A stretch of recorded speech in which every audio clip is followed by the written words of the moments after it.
After we have our axis scaled, we're going to put down our asymptotes. So our asymptotes are at negative pi over 2b, positive pi over 2b,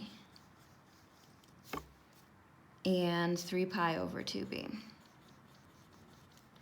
I'm going to create two graphs on this one. So the blue graph is when a is greater than 0, is going to be an increasing function. And we're going to use these two lengths of negative a, or these two y values of negative a and positive a. So when we have an increasing function, we start off at this negative pi over 4b, negative a, 0, 0, positive a, create your curve.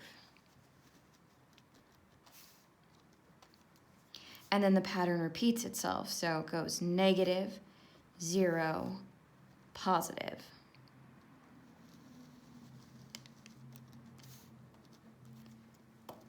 When a is a negative value, so when a is less than 0, we're going to have a decreasing function. Good news is none of the x values change. The only difference is we start at the positive a, back to 0, negative a for a decreasing function. Positive a, back to 0, negative a,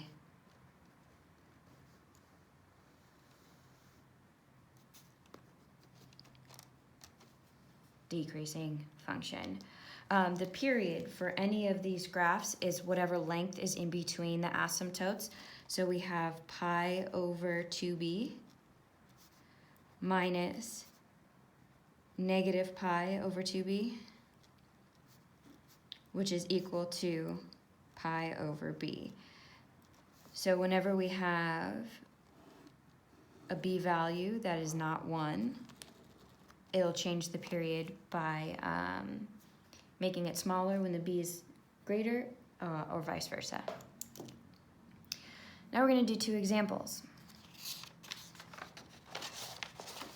F of x is equal to 4 tangent x over 5.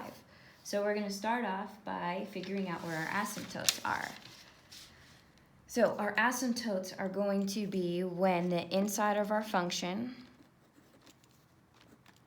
equals negative pi over 2, when the inside of our function equals positive pi over 2, when the inside of the function equals 3 pi over 2.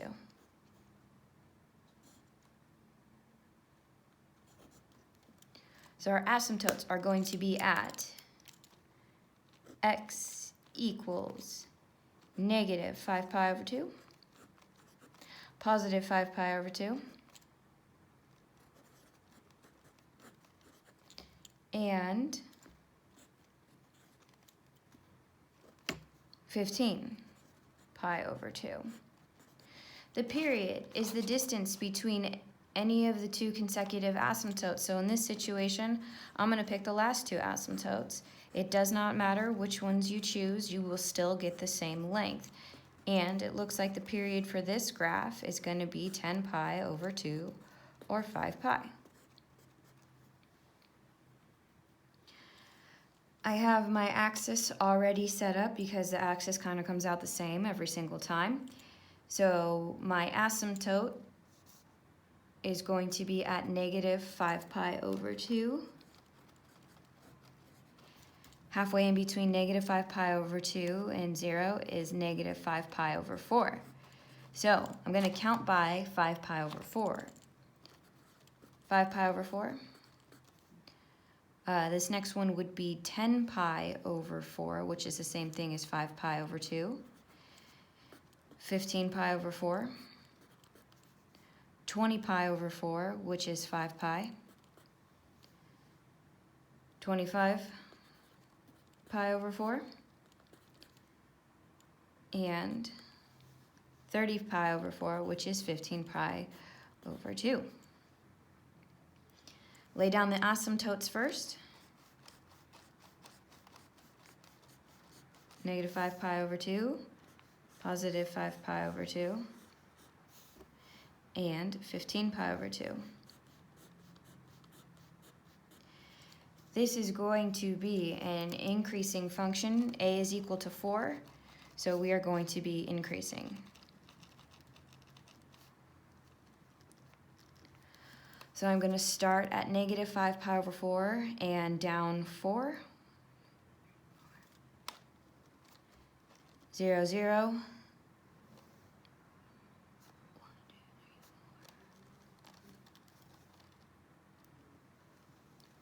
And connect my points.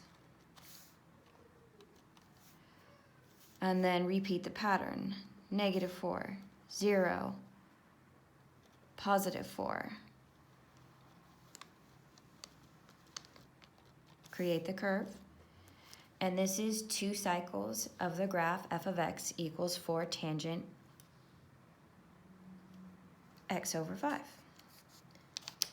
Our last example here, we have f of x is equal to negative 2 tangent 3 pi of x. Our asymptotes we are going to start with. So we set the inside 3 pi x equal to negative pi over 2. 3 pi x is equal to positive pi over 2, and 3 pi x is equal to 3 pi over 2. I'm going to multiply both sides by 1 over 3 pi because it's easier to deal with fractions this way. So my 3 pi's cancel out, so I'm left with x is equal to negative, the pi's cancel out, 1/6. And then same thing over here, we're going to end up with positive 1/6. And the last bit is going to be 1/2. The reason why none of these guys have a pi in them where our previous examples did is because there was a pi in the b value. So since there was a pi in the b value, the pi's canceled out for our x-axis. The period is going to be 1/6 minus negative 1/6, which is equal to 1/3. So again, it's the distance between any of the 2 consecutive asymptotes. So 1/3 is between negative 1/6 and positive 1/6, and it's another 1/3 to 1/2. Scaling my axis. Negative 1/6 is the first one. Halfway between negative 1/6 and 0 is negative 1/12. So we're going to be counting by 1/12. So 1/12. 2/12 is 1/6. 3/12 is 1/4. 4/12 is 1/3. 5/12 doesn't reduce. 6/12 is 1/2. Asymptotes.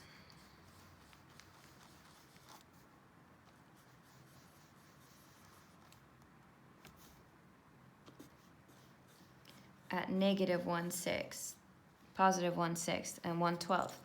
This is going to be a decreasing function.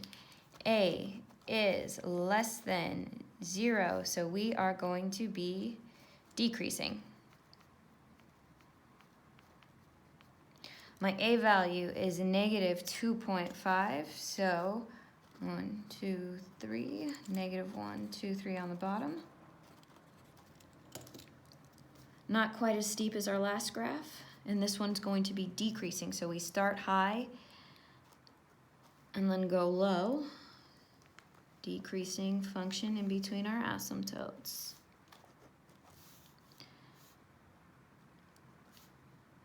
Decreasing function for the next cycle.